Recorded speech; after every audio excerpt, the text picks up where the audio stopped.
Thanks for coming back to my channel. I'm registered dietitian Libby Parker, and today I'm interviewing Emily Harrison, who is a registered dietitian who works with performers, specifically professional ballet dancers. We're going to be talking about performance nutrition, what happens when a choreographer or director is telling you you need to lose weight, and so many more topics. Please stay tuned for this interview, and it is so amazing. I absolutely adore Emily, so thanks so much for watching.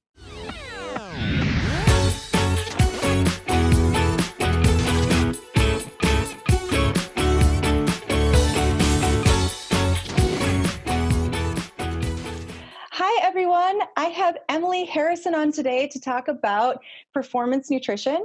Hi Emily. Hi, Libby. Thanks for having me on. This is great. Yeah, I'm so excited we're finally getting to talk in person. Emily and I have been emailing for several years now. I don't even know how long it's been. It's true. I remember I found your website when I was a pretty new dietitian and just was like, oh my gosh, there's a dietitian working with dancers. This is so cool. This is what I want to do. So we've been pretty much talking through email since then, but this is the first time we're meeting face to face. I mean, in video. Yeah. And I'm beyond excited about this. So I'm going to have Emily introduce herself and what she is doing in the nutrition world. Great. Thank you so much.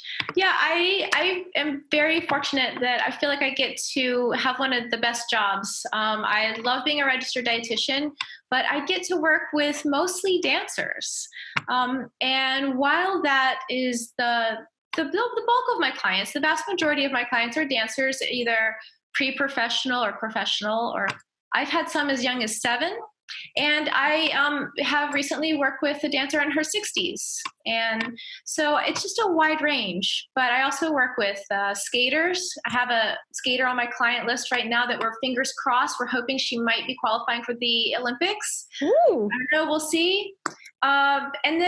But being a woman in my 40s now and having children who are well into middle school, I'm also passionate about longevity and just living your best life and aging well.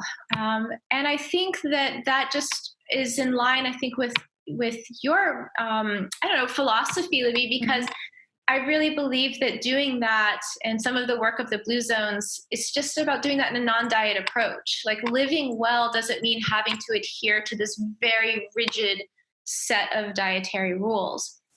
So it works really well with my philosophy and even in my work with dancers and sports nutrition. So I have an undergrad and a master's degree in nutrition. And I had the great privilege of getting to do my master's degree research and my thesis research on ballet dancers under the direction of one of the dietitians for the U.S. Olympic gymnastics and marathoner team. Wow. So I just feel so grateful for the education that I got as a young nutrition student and then going into graduate school. So I feel really fortunate that I get to pay it forward in a sense to the profession.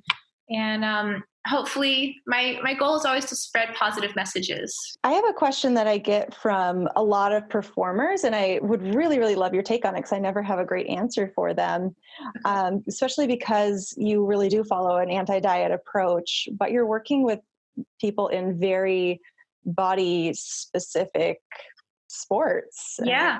Dance, performance, and any type, ice skaters. A lot of times they're being told that they need their body to fit a mold, they need to lose weight, they need to look a certain way to get the part. How do you approach working with clients when, their coach or director is telling them that they need to especially lose weight? That is such an important question, and it's one that I face pretty regularly with my clients. My first step is to help my client, and my client is that person. My client is not the director. Yep. It's not the teacher. It's not their parents. Yeah. My client is, number one, acting in the best interest, or my job is acting in the best interest for that person and whatever that might be. And so they are undoubtedly, and there's just so many mixed messages out there. Yeah. So the first step is trying to help them understand that I've been there and I understand how it feels to spend 8 to 10 hours a day in a pair of pink tights in front of a mirror. I've been there and I've done that. I danced professionally with 4 U.S. companies.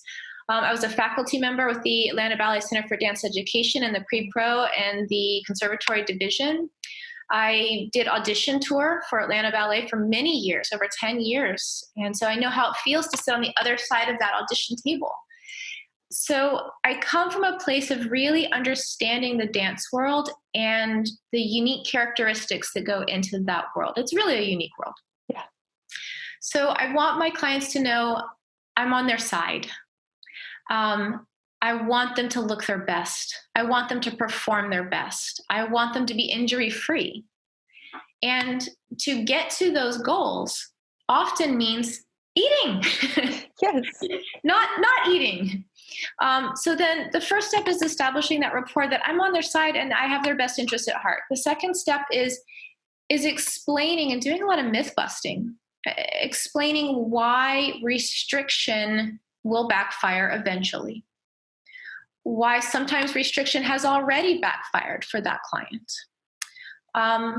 why a restricting binge cycle, why that is so detrimental in the long run, and what that can do to our bone mineral density, what that can do to our injury risk. Stress fractures are one of the most common lower extremity injuries in this field. We can do a lot with nutrition to lower somebody's risk for a stress fracture. So my second step is myth busting and is explaining. And I just come from a place of respect to my client. I'm not here to wag my finger at them. I'm not here to tell them what they need to do or to make anybody feel bad. It's just explaining a little bit of the science behind what goes on when you restrict. What's happening to your muscles? What's happening to your blood volume? Like what's happening to your bones? And how can we slowly, because it's never there's never a fix. My clients aren't cars. I'm not going to just fix them in one session. I like that analogy. It's a slow, gradual approach, and everyone's different. So when I create eating guides, I don't create diets. I don't create dietary plans. I don't use those words. I don't use that terminology. I create eating guides, and it literally says eating guide at the top of this 3-page document that we work on together. It's a back and forth. It's definitely a co-author relationship with this eating guide. Now there's blanks to fill in, and we work on it based on their goals. So what I tell each client is I don't have pre-prepared diets that I can pull off a shelf in my office and send. And I will get those emails, and you probably do too. Do you get those emails? Oh yeah. Can you just send me a diet plan? I dance about 6 hours a day, 4 days a week. Will you just send me a plan? And I'm like, I don't do work that way. Nope. I could probably make more money if I did. I know, but it's not ethical. It's not right. Don't worry about it. It's just not going to help them. It doesn't work. I don't see the point in it. No. And as dietitians, that does open us up to some legal issues. Yeah. So every client is an individual, and every eating plan or eating guide is different. And they often change. I might work with a client over 3 or 4 months, or sometimes 6 months. It depends on the person. Mm-hmm.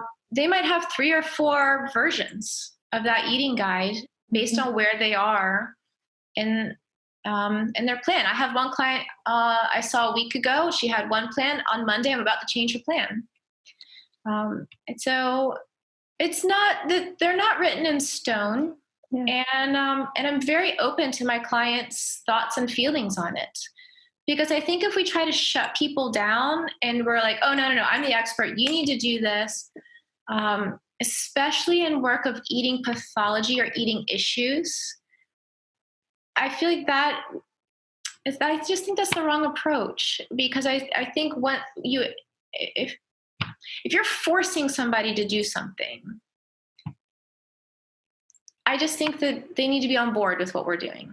Yes. Now, I am fortunate in my practice. I don't take eating disorder clients who are so extreme that they are medically unstable. I worked in an eating disorder inpatient unit for a while. I fully recognize that when you have somebody who is not medically stable, who is not eating and won't eat, that requires a whole different level of intervention than what I do in private practice. Yes. So what I'm saying here is I don't force anybody. I'm educating, I'm guiding, I'm helping, I'm encouraging, I'm supporting. It's because I have a privileged position of getting to do that because I don't take medically unstable patients. Yeah. Yeah. I was like holding myself back from nodding, so I was going to get whiplash because like everything you said is exactly what I do with my clients too. Yeah, we have like a worksheet, not a meal plan of like, if you're hitting these different nutrients throughout the day, you're going to be doing pretty well in terms of getting your nutrient needs met, but there's no like one size fits all approach. Exactly. And just the way that you approach all of that, I mean, that's exactly what I do as well. That's so cool. I love what you do. So just to go slightly deeper on that topic too, because this is, again, a question that I get a lot is, what can the client say to their director, choreographer, who is asking them to lose weight so that they can still keep their role, but maybe not have to get to an unhealthy place? Okay, that's a really important question. And the first thing is this client a minor? Number one. If a director is coming to a minor under the age of 18 and they are saying, you need to lose 10 pounds in 2 weeks, I'm getting the parents involved real fast. And honestly, when I'm working with minors, the parents are involved anyway. Yeah. And I'm very clear, and I don't mince words. Good. About how completely unacceptable that is. And I also do a lot of explaining, look, the dance world's a crazy place sometimes. It's a beautiful place. And I'm not trying to bash the dance world. I love it with so much of my heart. But it can be a little crazy town. It's hard. And the expectations can be absurd. I had one teacher say to one of my clients last month, you're not losing the weight fast enough. You've only lost 2 or 3 pounds working with this dietitian. And so just do what I did back in the 80s. You just don't eat anything for 7 weeks, or you only eat salad for 7 weeks and drink water. And then after that, you've lost the weight and it's fine after that. So my first step when my client told me, this is what my teacher told me, and I don't know how to handle it. Maybe I should just eat salad for 7 weeks and just get it over with. And I'm like, first of all, I explained that that's not okay what that person said to her. And that because my client was a minor, I said that can actually be qualified as child abuse. Again, I don't mince words. Like I'm not messing around with that kind of mentality anymore. It's not 1984 anymore. Like we're not going to drink a tab and smoke a cigarette and call it a day. Yeah. So I'm very clear that that's not okay for the person to say that, and that they don't deserve to hear that. And I'm trying to bolster their self-esteem. Like, you deserve better. You should not be talked to like this. You are doing great. Look, you've lost 3 pounds. So we know it's working, and it will continue to work if you just give it time. It's a slow process. And then the next thing out of my mouth is explaining, okay, well, what if you didn't eat for 7 weeks? All right, well, what if you just ate salad? Let's go down that road. Let's talk about it. Okay, here's what's going to happen to you metabolically. Here's what's going to happen to your muscle mass. Here's where your injury risk is going to go. Here's what's going to happen to your bone mineral density. And so I'm just like, I try to empower that client. Look, yeah, you have a choice. You don't have to believe what I say. You could do what your teacher is saying because they're much closer to you, or you could do what I say. Here's what's going to happen medically if you choose this, and here's what's going to happen if you choose this. Because I'm not there with them all the time. You know, a big percentage of my business is telehealth, or I do have in-person clients as well, but they have to be empowered to make their own decisions. And education is part of it. Sometimes getting the parents involved is part of it. I won't talk to a director or a teacher unless I've been specifically asked to, and they've signed a HIPAA form and they've given me permission in writing. I'm not going there. I'm not talking to a teacher, a director, nobody. No. Like, zip. And also in the dance world, everybody knows each other too. Yeah, you don't want to. This is no burn bridges. I just won't. talk to people unless the parent has gotten involved and it's like, can you just send a letter? Which really, that doesn't happen. Yeah. So I guess that's how I handle it. Just empowering, educating, and going down a road of what if, okay. Yeah. Let's talk about it. If you did, your friend's on the keto diet. Okay. Wow. She lost all that weight. All right. Well, instead of what I want to do, I want to just bash the keto diet. That's completely ridiculous. I'm like, I won't say that. I'll say, all right, well, let's talk about it. What if you did the keto diet? Yeah. What would happen? Yeah. So that's why I love videos like yours, because I can be like, and watch this video and talk to me next week. Thanks. Yeah. Sometimes I don't want to have to give this information again and again. Let's just put it somewhere so people can reference it. Right. Awesome. Thanks for answering that. That's, that's stuff that comes up frequently. And I think it sounds weird, but it's almost easier to have that conversation with dancers or athletes because they are concerned about injury and performance and energy. Whereas my eating disorder clients who are not athletes, they're a little more instant gratification and not necessarily thinking about their health in the future. So the idea of breaking a bone is kind of what are, how important is that? What are the odds it's going to happen to me? I'm not, they're not on their toes all day long. So it's harder to make that a motivator, but with the athletes, it definitely is. And so that's a much easier conversation, I feel like. Yeah, no, I would agree with that. You're working with a population that's very invested in their bodies, and they're very invested in what they look like. So, I often will talk about, well, how do we build muscle, but have the reality is with the dance world, you have to have a relatively low body fat percentage. Okay, can we do that in a healthy way? Yeah, you totally can. You can. And I am very passionate about that because even in our dietetics community, I feel like there are some dietitians who take the approach that, well, the dance world needs to be fixed and we just our dancers should be any size they want to be. And we should just, put our clients on 4,000 calorie plans and they need to gain certain weight. And I just don't think that's the right approach. You're not going to change the dance world overnight. No. Now the dance world has come a really long way in 10 years. It's come a really long way in 5 years. The conversations we're having now and the people that we're seeing on stage now are really different. Yeah. There's way better body positive messaging in the dance world now than there were even 5 years ago. But we as dietitians, our job is to serve that client. If we're private practice people, or if we're just even in community nutrition, or if we're working in a clinical setting, we have to serve that person. And you can't just say, weight gain at any cost. We have to be smart and strategic about how we get that client to gain weight. Or if I have a client who needs to lose weight, I have to be smart and strategic about the recommendations I make. And when you look at the research on energy balance and you look at the research on the whole smaller, more frequent meals approach and strategically eating just enough to get you through the next 3 hours, it's really big in the world of sports nutrition. When I looked at all that research and I started really uncovering the scientific articles that showed smaller, more frequent meals, adding snacks in, carbohydrate intake in between meals actually decreases body fat percentage, increases muscle mass, and decreases injury rates. I was like, that's what we talk about with dancers. Yes.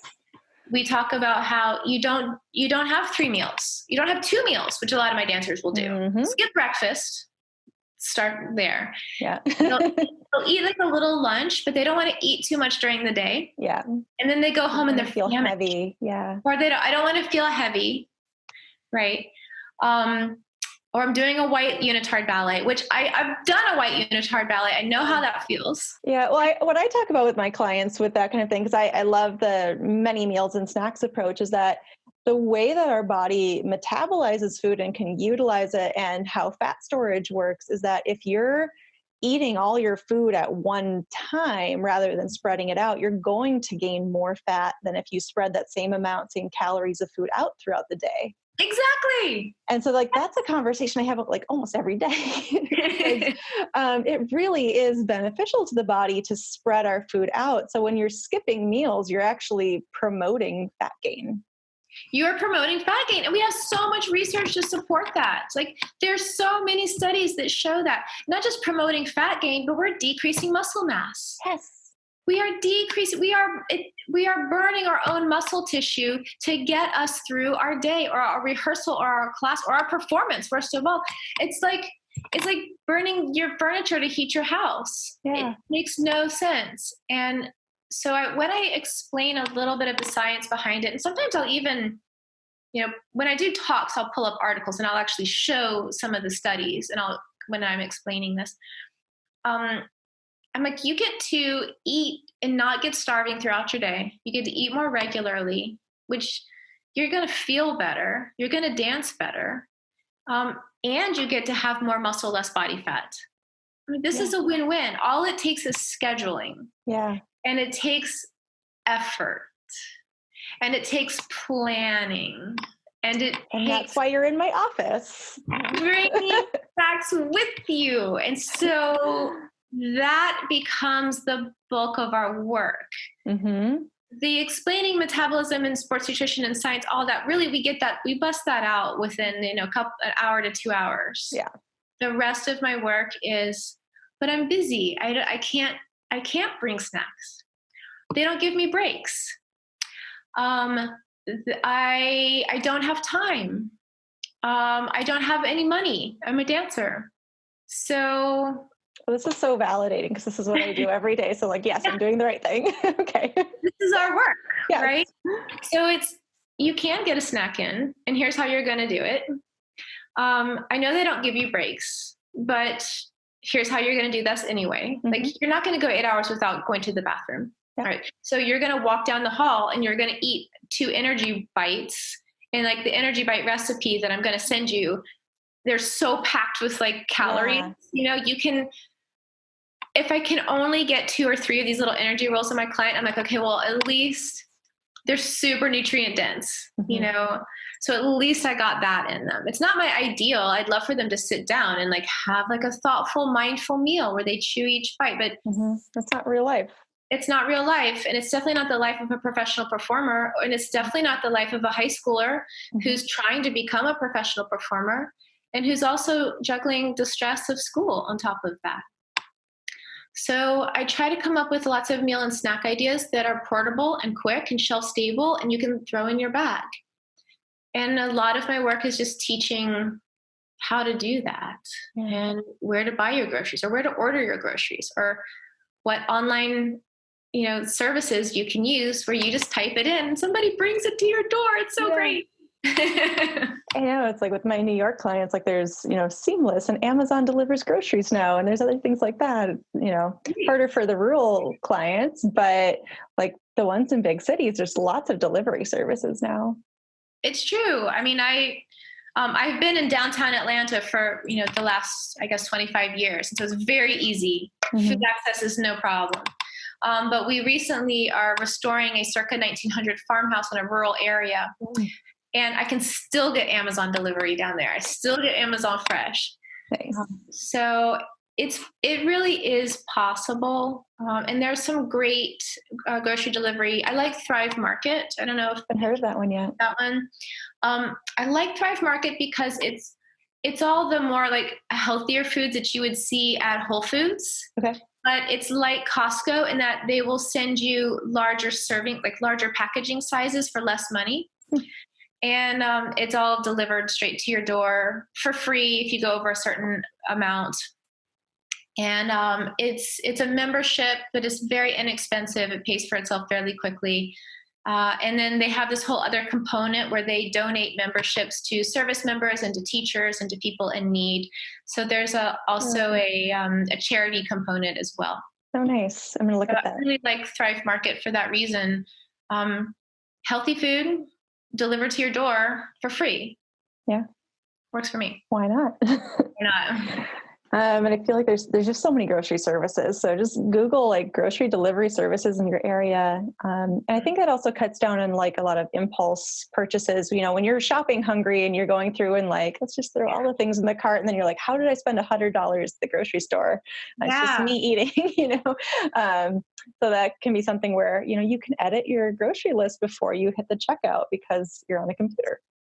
Yeah, I totally agree. And when we're working with people with eating challenges, whether that's, you know, binge eating or what the umbrella term for a whole lot of different challenges, not those impulse buys, those kind of end of rack displays that have a lot of the stuff that we don't necessarily need to have in our houses. Or if I have dancers who they're pretty good at eating healthy throughout the day, but they get to that evening and they let their guard down finally, and they just have a hard time. They can't stop. And it's not really officially binge eating. It doesn't fit the criteria, but it's enough that it's bothering them psychologically and it's contributing to weight gain. And so if we can just make sure they have a good, healthy dinner, maybe a snack after dinner, but they don't have cookies in their house. They don't keep ice cream in their house. They don't have all the extras at their fingertips, then that's a lot easier for them to stick to their plan. Yeah. And then I'm like, once a week, go out for ice cream with your friends, you know, or if it's Thanksgiving, have pie. I was just having this conversation last week with several clients preparing for the holidays. I just had a conversation with a client a minute ago. She's getting ready to go to a Nutcracker cast party. And she's like, there's going to be so many things out and I'm scared. What do I do? Like you pick one and you eat it and you enjoy it and you have fun and dance with your friends. You know, it doesn't mean you have to eat the whole table. It doesn't mean you don't have to eat anything. Like, let's find, what does that middle ground look like for that person? Yeah. I think that's where the fact that I, you know, works really specifically with eating disorders, I take it a step further. So when they're having those night eating things, I'm working with them on like, what's actually going on here? Because you're probably doing so much, like, especially if it's like a dancer or, you know, a student or something, you're so stressed with all this stuff, you're wanting to check out at the end of the day. So what can you be doing instead of eating? What are other coping skills? Trying to get them into therapy if they're not already, to work on the underlying stuff, work on stress reduction, work on all the other things that are happening so that they can keep the cookies in the house and they can have 2 cookies a day. They can have none. They can, you know, go several days without eating them and then have 2, you know, it's not, it doesn't turn to a binge, but they can have them around and not be freaking out about it. Yeah, that would definitely be the ideal scenario, is being able to have something in your house and just have 2. Yep. I know it's sometimes hard, like right at the beginning, some people just are not at that point. Oh yeah. That takes a while. That's okay. You don't have to have them in the house. It doesn't mean they're banned. It doesn't mean they're bad. It doesn't, they're not a red food or a green food. They just, you know, maybe we're not going to have them in the house right now. Yeah. Yeah. So at that phase, it is great when they're like, okay, I want a cookie, like go out and get 1 cookie and enjoy it. Yeah. Enjoy it. Yeah. Especially if it's at a party or, you know, you've earned it because you're at a Nutcracker cast party and you've been working really hard. Yeah. Have a cookie. It's really okay. Yeah. I'd love to hear more about, you know, your like history working with dancers, like maybe how you got into the field of nutrition, having been training to be a professional ballerina, however you want to go with that. Yeah, I started dancing professionally right out of high school. So I was super lucky in that I had phenomenal teachers growing up. And I joined the second company of Boston Ballet, which is called Boston Ballet 2, right out of high school. And just, you know, joined another company after that, and then joined another company after that, and then joined Atlanta Ballet in my 20s, mid-20s, I guess.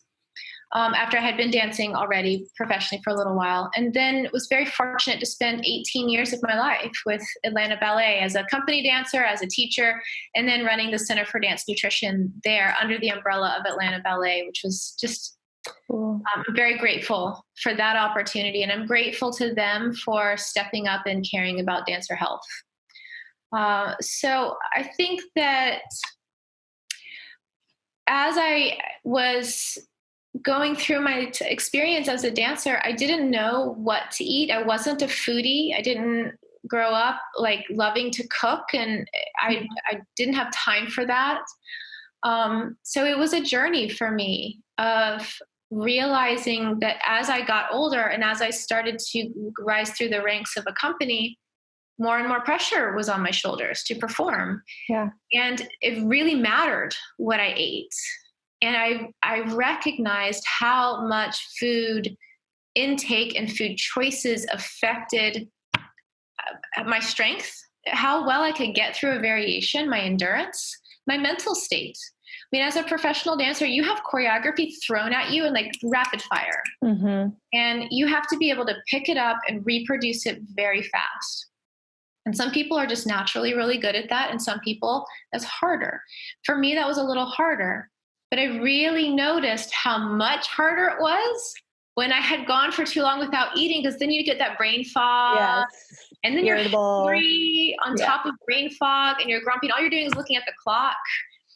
And you're mentally completely out of that studio.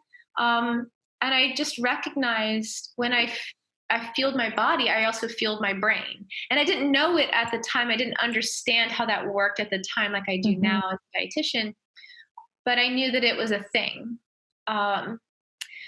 So I just think as I got older, I just started to really love food for the first time. And I didn't see food as a problem or just something to get through. I started to really want to learn how to cook. And I enjoyed that. And that was a new thing for me. And I also felt, especially at the time, like the early 2000s, there was a real lack of nutrition knowledge and education in the dance field. I do remember some very good and well-meaning dietitians coming to speak to us at Boston Ballet School. I spent every summer at Boston Ballet School from the time I was 13 till I graduated high school. And I just remember people would come to talk to us about nutrition. And I have this memory of me and like 4 of my friends sitting on a couch after one of those talks, eating our own individual pints of Ben & Jerry's ice cream. And I'm just like, what were we thinking? And what messages was I being given? And I don't think I was thinking it. So curious. Yeah. And so that just makes me, when I go and I speak to dance schools and colleges and universities, I just want my message to be what I wish somebody had told me when I was younger. That's pretty much like what I wish I had known and what I wish I had done. Sometimes I get into the science if I'm talking to university students. More often than not, I do like nutrition 101, like basic sports nutrition. And we really just talk about what I wish someone had told me and what I know works. Yeah. This works. Do this. And take some vitamin D because you're probably deficient. Probably. So were you going to college while you were a professional dancer? Okay. Yes. How was that load? That must be insane. It was a really long road. It was a difficult road. I started getting just some prereqs when I was dancing in San Francisco. I danced for Michael Smuen's company, which is really fun. And he's a wonderful choreographer. And so I started doing like prereqs, like my languages and a math class. It was when I got to Atlanta. I took another break from college, my first early years in the company, and my focus was all on being in the company. It's a very hard job to be a company dancer. Yeah. And I'm like 8-hour days, 5-6 days a week? Yeah. Well, we would start class was at 10 and we finished at 6:40, 6 days a week. Sometimes 5, it depended on the week. We were an AGMA company, so we had a lot of protections in place. Like we had 5-minute breaks and they had, so yeah, which you don't always have. It was kind of great. Makes me think of like Actors Equity has better breaks than that. And it's not necessarily as physically challenging. Yeah. They had to give us a 15-minute break after class before rehearsal. And they had to give us 5s every hour. So I was able to eat a protein bar or they did give us a lunch break. And so there were breaks to eat at the time for me. And then I didn't always work for an AGMA company though. I remember being on tour with a certain company I was dancing with, and there was no breaks. Like we just like tour bus, go directly to the theater, run through, go. And like we were in a different time zone in a different country. I didn't have snacks packed. I didn't think to pack snacks. Nobody sat me down and talked to me. Like I have a dancer who's going to the Kennedy Center next week, and I sat her down and I was like, what are you packing? What are you bringing with you to the Kennedy Center? Good. She's like, I don't know. I'm like, well, let's make a list. You better think that out now. You're going shopping this week, aren't you? So back to the original question. I took a little break from school and focused on dance. And then I just got more comfortable in the company. And I started taking classes in the evenings at Georgia State University, which, is a huge, huge university in Georgia. And I just took, all your prereqs. And I got to the point where I knew I wanted to major in nutrition because I just loved it. It was really interesting to me. And I was a real geek at that time. I would pick up nutrition journals and read them for fun. So geeky. So new. And I was like, wow, there's journals where they have research. I'm like, I didn't even know that. Imagine. I love science, but I never got that excited about it. I didn't even know that existed. That that's where information comes from. Oh, okay.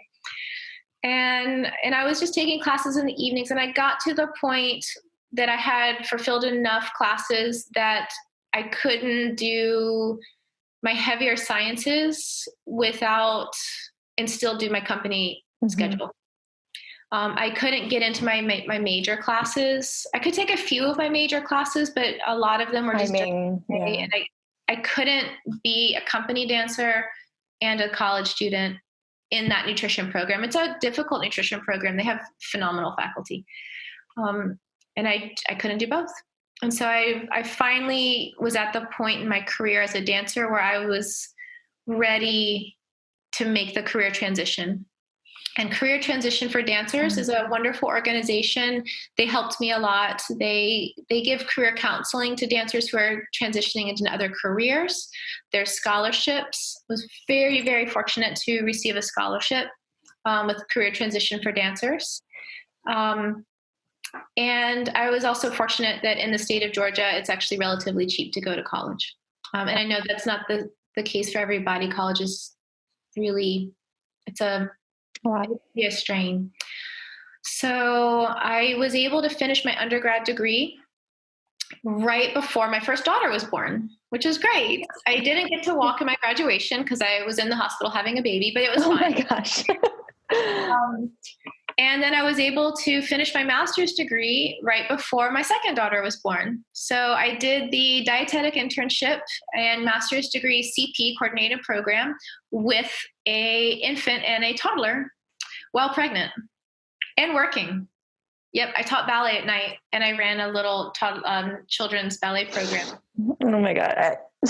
So I know I've done a couple of videos on the dietetic internship, but for those of you that don't know, like that is beyond a full-time job.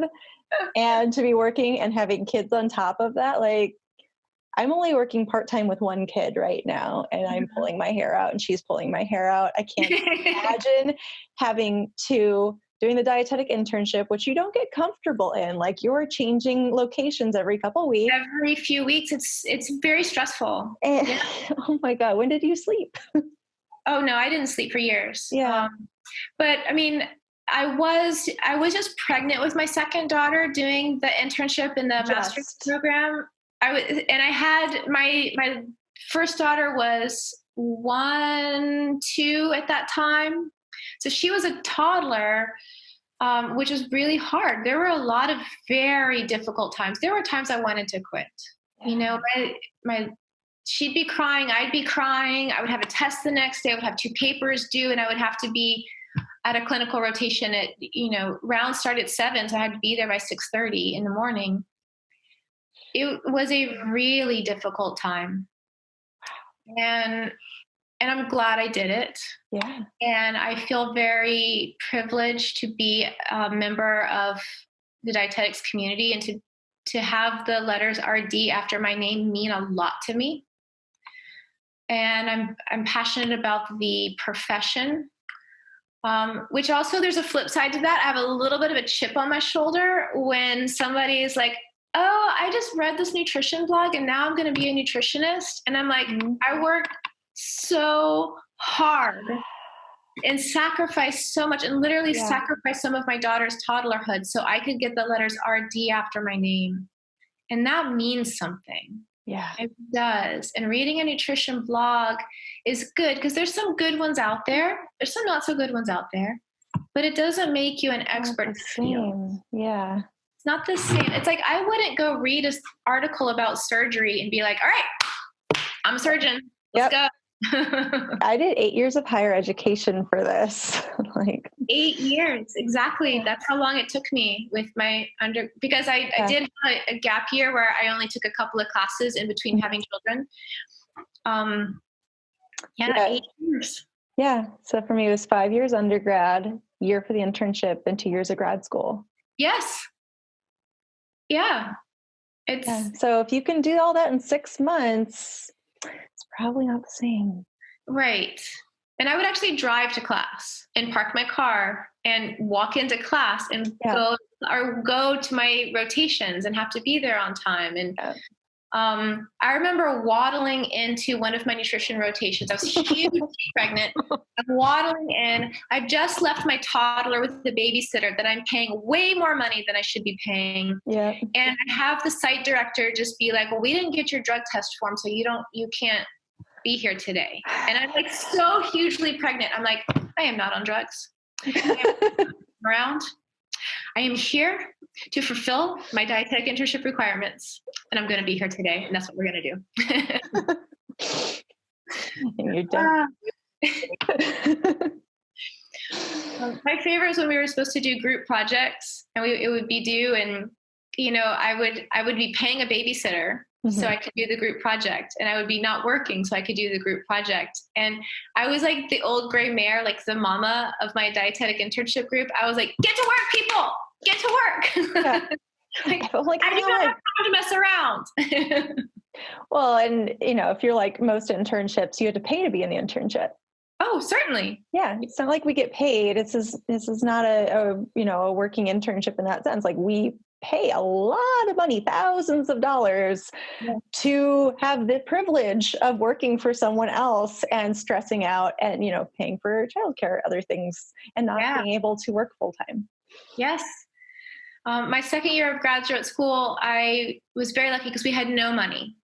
And I was paying for school all on my own. So I was lucky to get a graduate research, a GRA position, a graduate research assistant, position, which was great. It was just another job on top of everything else I was doing. But it did help pay for some of school. And I ended up really loving that job because I was placed in different elementary schools, and I was doing classes, nutrition and cooking classes for kids K through third grade. And I just loved it. I loved the kids, and I loved walking in there with all my ingredients, like in my bags. And the kids were like, yay! Because I was bringing food, and that always makes people happy. So I did really love that job a lot. And I still love working with kids. And so and it taught me a lot about creating lesson plans and following through and what works and what doesn't work with kids. So it was a good learning experience. And I had a great experience. How at the end of your dietetic internship, you get to choose the area you want to spend the most amount of time in, and you spend more weeks in that area. So I worked in a really wonderful eating disorder inpatient behavioral health hospital. And I got to intern under one of the dietitians that I have deep respect for. And she is just a force in the eating disorder community. She's a little unconventional, but she doesn't take anybody's nonsense. But she also just cares so deeply about each and every one of her patients.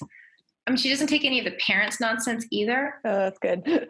And I remember getting to watch her in action. And she taught me so much about the reality of working in eating disorders that I I understood it because I had been in the dance world for so long, but inpatient is really, it's another world. Yeah. And it does require a strong presence, and it requires that warmth, but also it's an intense world. And I'm so grateful that I got to intern under her, and that she was a little unconventional, because I learned so much. Yeah.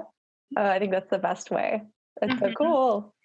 Yeah. She had been doing it for like over 25 years. And so she was just like, okay, look, here, this is what works. This is what I know works. And this is what we're going to do. Fun. Oh, I wish I had that experience. We didn't have any big eating disorder stuff in our area when I was doing my internship, so I didn't get to do that. I went back and did more dialysis. Oh, yes. Which I actually loved, strangely. Really? Yeah. That I actually interviewed for a couple dialysis jobs, I think, afterwards, because I liked the autonomy that the dietitian had. Uh-huh. And that you got to see the clients coming back week after week, whereas like the hospital, you never see them again. Right. Or if you do, they're far sicker than the last time you saw them. So, so I did really like that. That's true. That is an area where the dietitian really rules the court there, and you can have a huge impact. So I can see why some dietitians really gravitate to that. It wasn't the right fit for me, but it can have a lot of power. Yeah. I think we need to start wrapping up. So I would love to ask if there's any final thoughts or tips you'd like to give our viewers. And then also let us know how we can find you. And I just want to say, like, I've read Emily's book, I believe it's Nutrition for Great Performances. Oh yeah, my resource book. Yeah, her resource book. It has so many tips for dancers on eating for energy, and has different energy, or it has different recipes in it, like those energy bites that she was talking about. I have 2 of those recipes. Yeah, they're so good. I bought her resource guide, and has accompanying DVDs you can get as well with videos. I got it a couple of years ago, and I love flipping through that because it's such an easy read, and it's just packed with information. So everyone should go check that out. Thank you so much for that. I'm glad that was helpful. I really put that together in response to wanting to just have something all in one place that I could hand to my clients, or that I could hand to a teacher or director who said, how can I know what sort of information to put out to my students? How do I know, I want to put something up on the board, but I don't know where the good information is. So I created that book, not as a textbook, not as a nutrition book. There's plenty of those out there. There's some really great ones. My intention was not to add to that. My intention was to create literally a resource book. Like, here's a 1-page colorful handout all on high energy food choices, or protein needs of dancers, or common nutrition deficiencies in that world. What does the research show the deficiencies are? Do we need to supplement? What kinds of foods are those nutrients in? Calcium, vitamin D being examples. Yeah, they're just great 1-page fact sheets. Yeah, that's what I tried to do. And then there's a bit about sustainability and environmentalism in there, because I just don't think that we can separate food and food systems and the foods that we choose from sustainability and from really the future of the planet. So that's an area of interest of mine, that my recommendations, they have to be right for the client, safe, ethical, and evidence-based, but they also have to be good for the client. Good for the environment, I meant to say. Yeah. And it's just a real area of passion for me. And I've actually taken some heat from some dietitians who thought that I shouldn't be saying that we should be eating more plants because it's better for the environment. Some dietitians are like, well, you don't need to tell people that sustainability should be a factor here. They just only need to focus on what they need to eat. And I don't necessarily agree with that. I just feel like it's the old adage, we vote 3 times a day with our fork, what kind of world we want to have for our children and our grandchildren. And we can make healthy, evidence-based food choices that fulfill all our nutrient needs and give us plenty of energy, but also help reduce climate change and and protect the environment as well. I totally agree. Yeah. Totally agree. So there is some about that, but that doesn't mean that there's only one right way of eating. It doesn't mean that we'll have to be rigid. I work with lots of clients who are fully plant-based. I work with lots of clients who identify as vegan. I work with clients who identify as omnivores. I think that, when we talk about eating in more of a blue zones way, like we did at the beginning of our talk, or eating in a more plant-centric way, it doesn't mean rigidity. It doesn't mean there's only one way. It doesn't mean you have to be super restrictive. I don't think that those two things go hand in hand. Yes. So people can find me at dancernutrition.com or nutritionforgreatperformances.com. It'll take you to the same place. And that's where my book and my DVDs are available. The DVD comes as a set. The first one is Nutrition for Great Performances. And that's kind of a video compilation that is me going out to different schools and companies and talking to dancers. So that one works really well if a director wants to bring some nutrition education into their school, or a teacher wants to promote that, but they can't afford to fly a dietitian out, or they can't afford to pay a dietitian for their time. My DVD is really affordable, and it's not the same thing as having a live person, but not everybody has that budget. Yeah, better than a lot of other ways of going about it.